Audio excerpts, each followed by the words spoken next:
Hey, babe. Hey, honey. A lot of people are referencing a bulletin the FAA put out in 2018 regarding the fuel control switches. Can you talk a little about that?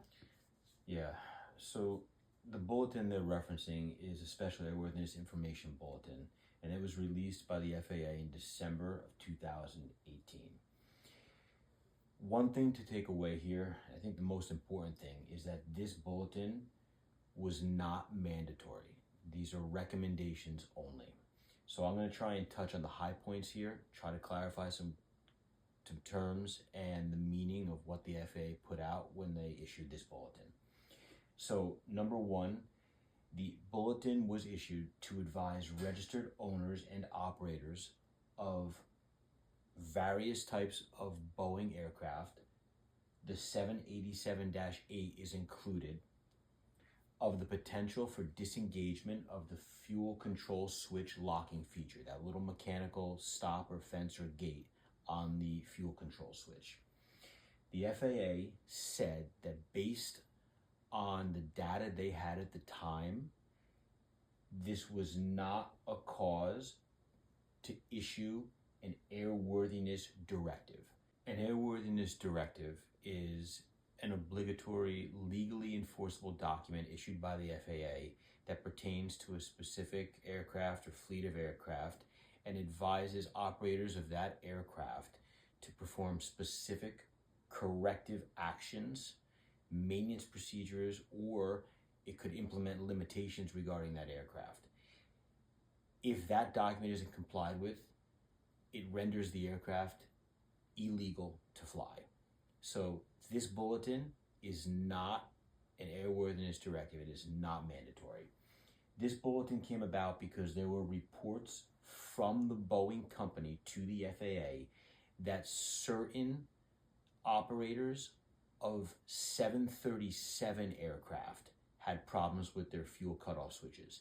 And because those specific types of fuel cutoff switches are used across many different types of Boeing aircraft, Boeing told this to the FAA, and the FAA just said, you know what, let's be careful here. Let's issue this bulletin and let every operator of Boeing aircraft that has this fuel locking switch know about this. They then went on and in this bulletin made two recommendations. The second one only applies to 737 aircraft. The first one is to inspect the locking feature of the fuel control switch.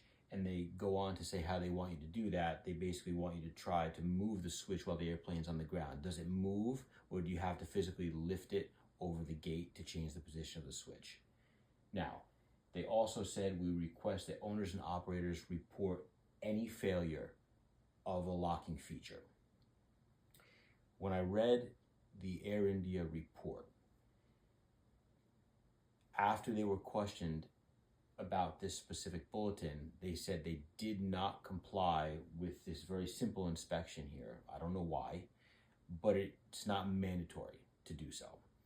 It then said that in 2019 and 2023, the thrust or throttle control module, which to the best of my knowledge includes the fuel cutoff switches, was replaced, and not because of any issue having to do with the fuel cutoff switches. So it doesn't seem like this issue was really part of any other type of aircraft other than a 737. Knowing what you know, do you think it's possible that the switches were faulty? Do I think it's possible that they weren't mechanically stopped or maybe inadvertently just moved? In my professional opinion, no. I don't think so. I think that if the switches were mechanically moved, they probably were deliberately moved, if that's what happened. I also wonder, and if anybody out there can answer this question, I don't know exactly how the flight data recorder records what it records. So my question would be, did the flight data recorder, or is it able to register that the switch is actually mechanically moved, or is it registering an electrical signal that's calling for the fuel to be cut off?